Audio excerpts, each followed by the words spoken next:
Well, now, people's perceptions often do not correspond with reality, as proved once again by a recent survey. People in 37 different countries were asked key facts about their society, such as immigration levels and the scale of sexual harassment, for example. The Ipsos study showed that people here in Germany vastly overestimated the number of migrants. We took to the streets of Berlin to conduct our own research. I'd say 10%. 37%? I think about 65%. About 18–19%. 20%. Let's get more now. We are joined by Robert Grimm, the director of Ipsos Public Affairs. He is also responsible for the perils of perception study. Some really interesting findings that you have here. And I'd just like to draw out one of them because 15% of Germans, the population, are immigrants.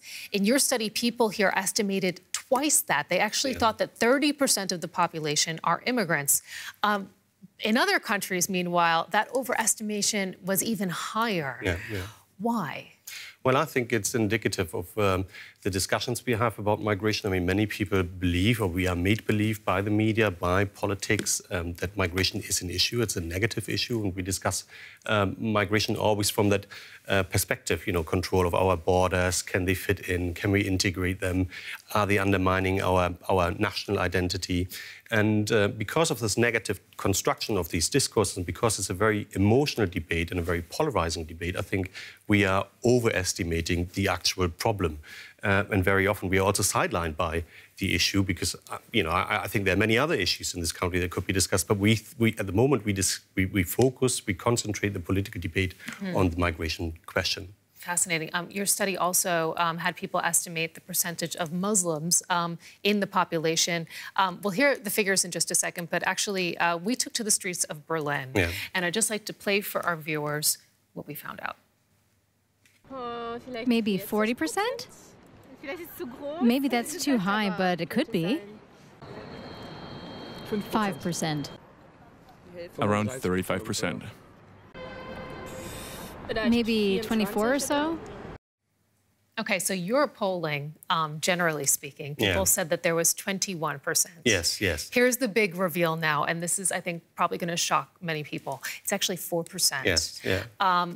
Looking more internationally now, you know, and just generally speaking, what is standing out to you about this? Well, you know, in general, we have to say that the proportion of Muslims in the population is overestimated in a number of countries, particularly within the European context. But also the proportion of migrants is overestimated in the European context. And I think that highlights actually the migration issue we do have in Europe. And as I said before, I think it's constructed by the media and by certain political parties and pressure groups. But what I also found outstanding and interesting in the studies is the way we estimate unemployment figures. In Germany, we have an actual unemployment rate of 4%, but people think it's actually 20%. So there's a strong overestimation of that. And this certainly relates to fears of social inequality and poverty that are very strongly pronounced among Germans.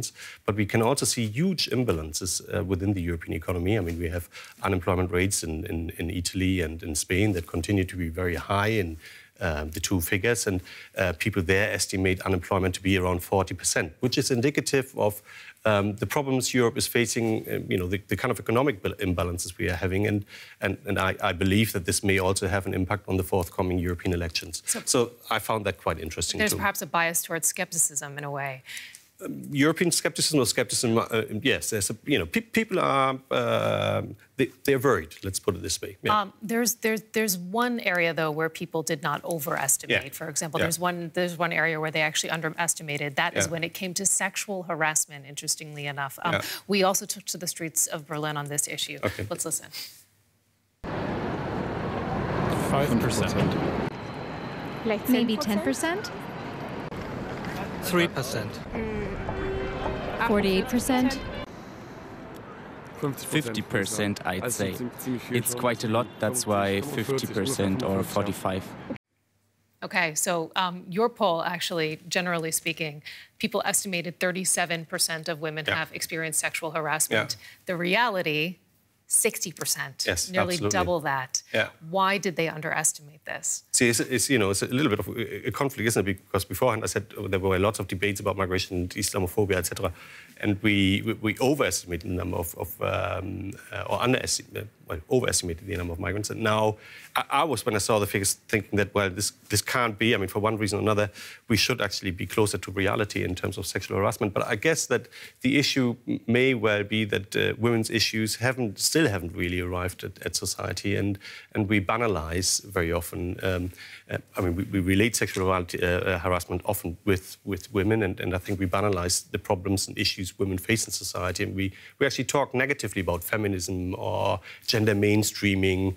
And my feeling is that the way in which we perceive women is, the way we perceive women may actually underpin or maybe the reason why we underestimate the reality of sexual harassment in society. And hopefully your poll, as we mentioned, the perils of perception, will go at least a little way in increasing that awareness of what the situation actually is in reality. Robert Grimm from Ipsos Public Affairs, thank you. Thank you very much.